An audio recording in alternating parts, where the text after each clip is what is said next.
Yeah, I mean, I'm trying to think about the two golden goals and like which one was like sicker or like which one was like more hype.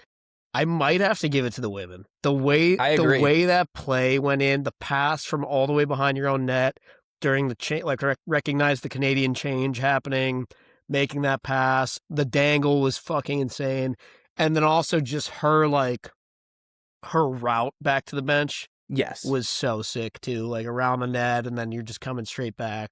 And it was perfect in every single way.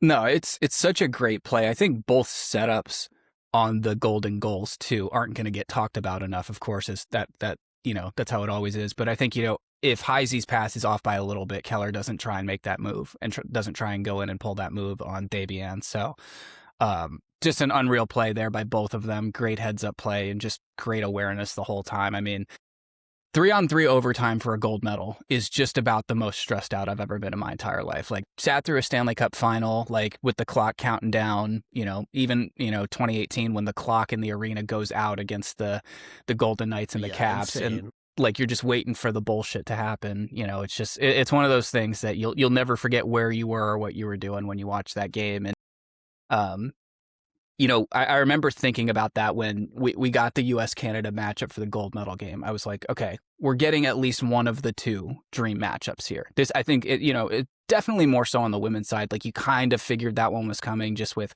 how strong those two teams were. They just seemed to be on a collision course for each other the entire time. But, unbelievable tournament altogether for the women. They played fantastic. Just some, I think, people that deserve a shout out here. I mentioned Erin Frankel standing on her head. Unbelievable. Megan Keller obviously getting the winner. Caroline Harvey leading the tournament in scoring, absolutely deservedly. She did win tournament MVP, correct? Yeah, she did. Okay. Yeah. I mean, well deserved. And then I thought just a couple, defensive plays off the puck by Abby Murphy in that gold medal game. One back check in particular. Yep.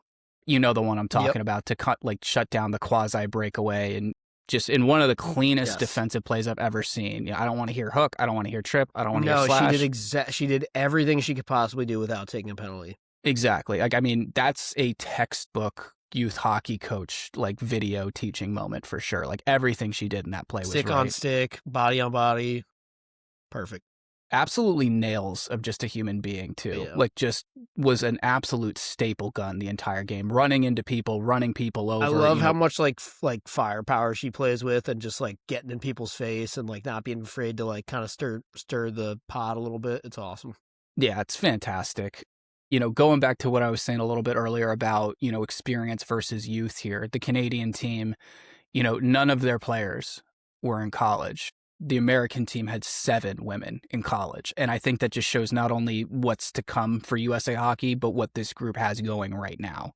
And I think that's just truly something special. I think it's just a testament to what USA Hockey has done as a whole. I know the last 2 episodes we've talked about the women's development and how far ahead it is of everyone else. But I think top to bottom, both with the men and the women, these last couple of days, it just shows what a powerhouse this organization has built itself into. Yeah, well said.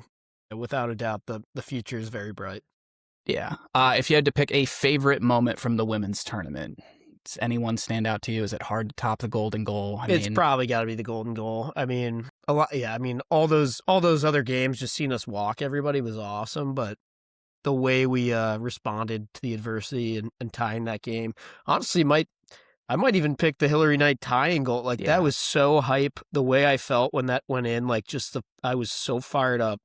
And almost felt like we're gonna win this game now. Like, so yeah, I might even say Hillary's goal.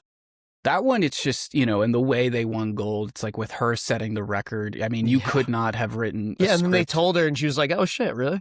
Yeah, like, you just couldn't have made that up. You couldn't have written that into a script any better than the way it happened. So just an unbelievable moment there for the women. So happy for women's hockey, so happy for USA Hockey, and just, loved seeing not only the support that they got from, the men's team and everyone else involved, all the, the NHL guys that were in attendance to watch that game. We saw the Hughes brothers were in attendance to watch that game. Obviously, their mom being, what is she, director of player development, I think, with the women's team. So it was just fantastic to see all together. And hopefully that just continues to grow. And I think the one thing I think we'd all like to see a little bit more is maybe the rest of the Olympic teams on the women's side sort of start to catch up a little bit, which I have all the confidence in the world that we will see in the next 4 to 8 years.